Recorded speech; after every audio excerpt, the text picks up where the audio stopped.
Jameis Winston and Todd Gurley, two of the most high-profile players in the college game right now, both with behavior being called into question, one being held off the field, the other gearing up for the biggest game of the season. Welcome into Campus Insiders, everybody. Bonnie Bernstein alongside Doug Chapman, a guy who, after having excelled at running back at Marshall, having played in the pros, obviously has some sage wisdom and life experience worth sharing with both of these players. Let's start with Todd Gurley. He does have the option, obviously, if the suspension drags out, to just pull out of school, focus on the combine. If Gurley were sitting in front of you right now, Doug, what advice would you give him? First, I shake his hand and say, good job if you did get paid signing those autographs, because I'm all about you getting paid for using your likeness. But I would tell him, I say, hey, man, you're not playing this week against Arkansas. If they hold you out and you're not playing against Florida, then I would tell him to go ahead and leave school, prepare for the NFL draft. But let's stop talking about that. Just let me show you the greatness that Gurley is. Look what this guy does as a player. He's big, he's fast, he's strong. He's a very physical runner. I played the position of running back. Football's a rough sport. The position of running back is brutal. I had to get a girlfriend in college, Bonnie. You know why? Just to help me get out of bed in the morning the next day after games, man. You're that sore. You can't walk, and your body takes a beating. He plays in the SEC, the toughest conference in the land. His body has already lost some tread. He's taken years off his pro career. You got to think about yourself. The NCAA's jerking you around. Georgia's not letting you play through the suspension. Get out of there if they hold you out next week. Your teammates and your real friends will understand.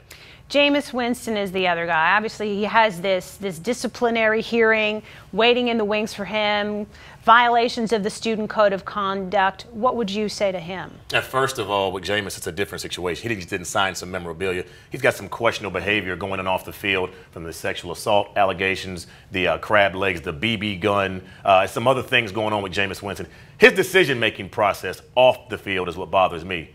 But when you watch him on the field, I mean, it's like poetry in motion. He's big. He can make every single throw. He makes things look easy. He's mobile, two-sport guy. And you talk about a leader. Guys rally around him on the football field. Nobody doubts that, but it's the maturity. But if I'm sitting him down right now and I'm like, Jameis, what are you doing as a man? Where are you going in life? We know you can play football. We know you're a phenomenal athlete. But I'm going to tell him like my dad told me, the older you get, the less tolerance people have for your behavior. When you're a child, you steal some candy, you get a smack on the wrist. You steal some crab legs from Publix, you might go to jail. People don't want to see a man, as you grow up and mature, continue to make childish decisions. I'm worried about him mentally. I have no questions about him as a football player, but I'm worried about his decision-making skills off of the football field.